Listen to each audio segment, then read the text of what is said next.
Ahí estuvo la información del mundo del espectáculo y ya estamos de este lado del estudio porque el día de hoy volvimos a invitar a una gente bien especial para nosotros. Ella es Nancy Macías y hoy nos va a hablar sobre el consumo de azúcar y de sal, si realmente nos hace daño. Y pues, Nancy, buenos días, ¿cómo estás? Buenos días. Qué bueno que vienes. Muchas gracias por la invitación. No, a ti por aceptarla. A ti por aceptarla y porque la verdad la participación anterior que tuviste aquí con nosotros pues fue muy buena. La verdad tuvo muy buena aceptación porque pues tienes ese don para poder expresar, para poder platicar y para que toda la gente que está ahí en casita pues lo pueda entender. Oye, ¿realmente es dañino el consumo de sal y de azúcar? El problema no es el consumo de sal y de azúcar, sino el problema es el exceso. Ese es el verdadero problema. ¿Y qué tanto daño hace el consumo de azúcar y de sal? Bastante, mucho. Entonces, ¿en qué aspectos? Por ejemplo, si nos vamos a la sal, bueno, te voy a tratar de explicar rápidamente.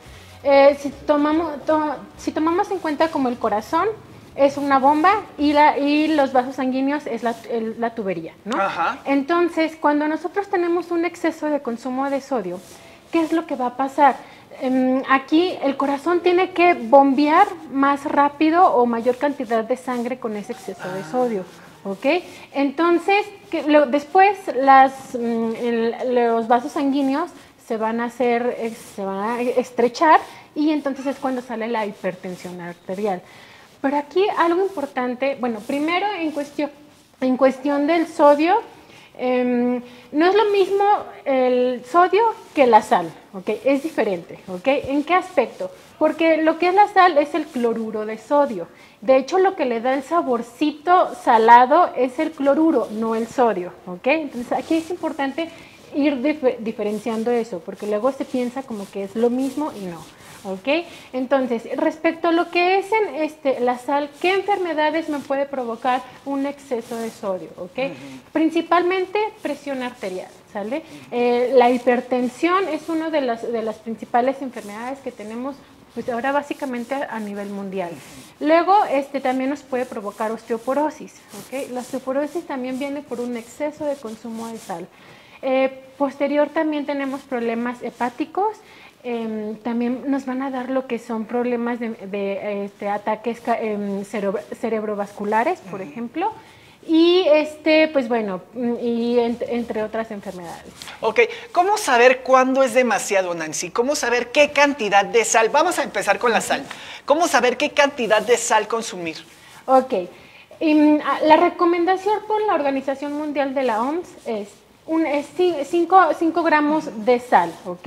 O lo que serían 2 gramos de sodio, hablando de que es diferente, ¿ok? Esa es la recomendación. Entonces, ¿qué quiere decir? Que yo, a mi largo de mi día, yo tengo que estar consumiendo lo que es una cucharadita cafetera al ras de lo que sería de sal, ¿ok? Una sola cucharadita en todo el día. En todo el día. O sea, nosotros tendríamos que racionalizar esa cuchara en los diferentes alimentos. Exactamente. Entonces, aquí, ¿qué es lo que pasa? El problema aquí con la población, principalmente mexicana, es que nuestro consumo está más o menos en 12 gramos de sal.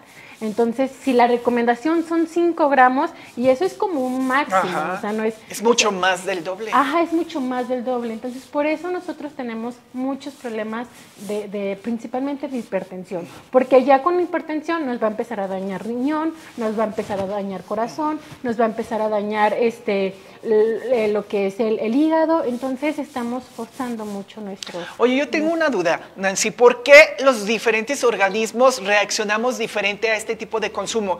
Yo tenía un papá, bueno, obviamente ya falleció, pero mi papá era una de las personas que, mira, le vaciaba el salero a todo lo que da, a todas las comidas. ¿En qué se diferencia que unas personas necesiten o requieran una mayor cantidad de estas situaciones que otras? Aquí más que nada es la misma tolerancia de tu cuerpo, porque no todos toleramos, o sea, hay personas que son intolerantes incluso a la sal. Entonces sí depende del nivel de tolerancia, pero eso no quiere decir que no te esté afectando, ¿ok? O sea, porque al final y al cabo se puede presentar lo que es la hipertensión. Entonces sí depende de cada organismo en cuestión de tolerancia, pero en relación al daño que provoca viene siendo el mismo. Ah, ya entendí. Entonces el organismo no lo necesita, lo tolera. Exactamente. Ah, ok. ¿Y qué sucede con el azúcar? Es un caso muy similar. Por ejemplo, con el azúcar, bueno, principalmente, ¿cuál es la función del azúcar? Es proporcionar energía. Esa es su función, ¿sale? Sin embargo, el azúcar no es un nutrimento esencial, ¿ok? Como sería la sal. La sal sí necesitamos nosotros cierta cantidad de sal porque nos ayuda a esta parte de la bomba de sodio-potasio. Eso es otra cosa. Ya luego te platico. Pero digamos que la sal sí tiene una necesidad en nuestro organismo para poderlo balancear. Exactamente. Se necesita lo que es este consumo. Este consumo. Entonces, ¿qué pasa con el azúcar? El azúcar nos va a dar, el exceso de consumo de azúcar nos va a dar lo que es principalmente obesidad, nos va a dar lo que es diabetes, nos va a dar igualmente problemas de problemas hepáticos, por ejemplo. Entonces, son múltiples las enfermedades que nos va a dar un alto consumo de azúcar. Aquí, ¿cuál es el verdadero problema? Que tanto en la sal como en el azúcar, por ejemplo, el 20 y 30% viene de lo que nosotros añadimos, de lo que nosotros le ponemos a nuestro café, de lo que nosotros le ponemos a los alimentos. Y el otro 70, 80% de lo que consumimos es por alimentos procesados, ¿ok? O sea, que ya vienen integrados en el mismo alimento. Ajá, exactamente. Entonces aquí hablamos de una sal y un azúcar visible y no visible. La visible es la que yo le añado y la invisible es la que viene en los productos procesados. Básicamente. ¿Y cómo medir esa? ¿Cómo medir la invisible? Difícilmente. Hay que leer el etiquetado de nuestros productos, ¿sale? Si nuestro producto tiene más de 350 miligramos de sodio, ahí estamos hablando de un producto alto en sodio. Ahí te va a aparecer el sellito de alto en sodio, okay. ¿sale? Ok, entonces, el problema es que la mayoría de los productos industrializados, aún, porque incluso, por ejemplo, en los cereales de caja llevan sodio, ¿ok? O sea, es lo que te decía, no es el sodio no da el sabor al salado, entonces llevan sodio porque también es un conservante. Entonces, es muy fácil pasarlos. Simplemente, por ejemplo, si ustedes checan los churrumais, por ejemplo, ¿no? Los churrumais, si tú los checas, tienen más o menos 1000 miligramos de sodio. Entonces, hablamos que más o menos una bolsita me está dando la mitad de mi requerimiento diario, ¿ok? Entonces, por eso es muy importante empezar a cuidar la cantidad. Y a contabilizar lo que uno come, porque la verdad, si uno ya se puede basar en una etiqueta, como tú no lo acabas de mencionar, y aún así todo lo que consume ya trae un sello de que es alto en sodio, pues uno puede tener un mayor control en esto. Sí, claro que sí. Entonces, aquí la recomendación básica sería, hay que consumir alimentos frescos, alimentos naturales. Hay que saber diferenciarlos, un alimento natural de un alimento procesado. Entonces, porque si yo, por ejemplo, supongamos que en la mañana me como un cereal de caja, luego posterior me como un atún con mayonesa, que también tiene sodio, por ejemplo, y me lo acompaño con galletas saladas, y aparte salsa Valentina. No, y aparte le echo sal. Y aparte le echamos sal, ¿no? Entonces ahí ya se nos duplica. Y luego posterior tenemos nosotros nos comemos unas papitas, y a la cena un alimento enlatado como frijoles con unas tortillas de harina. Entonces ya con eso nuestro requerimiento de sal se fue a 5000, por ejemplo. Wow.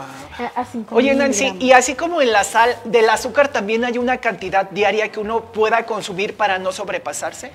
La Organización Mundial de la Salud recomienda lo que son el 10% del máximo del 10% de nuestro requerimiento diario que necesitamos. Entonces, aproximadamente estamos hablando de 50 gramos de azúcar. Okay. Pero no hay un mínimo, o sea, no es como la sal, que mínimo tienes que consumir esto, sino que en el azúcar como no es necesaria, es un máximo de lo que serían 50 gramos, y después la OMS recomienda lo que son bajarlo a 5 gramos, que son más o menos 25 gramos. Sería un máximo, pero de preferencia no consumirse. Exactamente. Ese sí, en cambio de la sal, el azúcar sí se recomendaría no consumirla. Exactamente. Entonces, si no hay una recomendación básica que diga, con esta cantidad necesitamos mínimo. No, porque incluso el mismo cuerpo sintetiza lo que es lo que son los azúcares. Entonces, en realidad, en el azúcar no es como algo mínimo, pero sin embargo, hay que tomar en cuenta, es difícil alejarse del azúcar, sí. O sea, y también de la sal, ¿no? O sea, ¿por qué? Porque más cuando nosotros tenemos una cultura en la que estos son los alimentos pues, ricos, ¿verdad? No, y los más como tú comentas, pues hay alimentos en donde uno ni siquiera sabe que lo trae, ¿no? Exactamente, entonces tenemos mucho la parte de sodio y de sal invisible en los alimentos. Listo, pues muchísimas gracias, Nancy. Sí, no, la verdad gracias es un tema por muy invitarme. interesante y estoy seguro que, mira, se nos quedaron muchísimas más preguntas, pero precisamente para eso, para la gente que a lo mejor tiene alguna duda, ¿puedes darnos tus redes sociales, por favor? Claro que sí, nosotros, me pueden encontrar en redes sociales como oboya.mx y pues ahí encontrarán la información necesaria por si algún día gustan acudir a informarse. Así es, y próximamente también la volveré a encontrar aquí en Cafeteando porque encontraremos un tema igual de interesante que conversar con ella. Muchísimas gracias, Nancy. Muchas gracias por la invitación. Gracias por venir.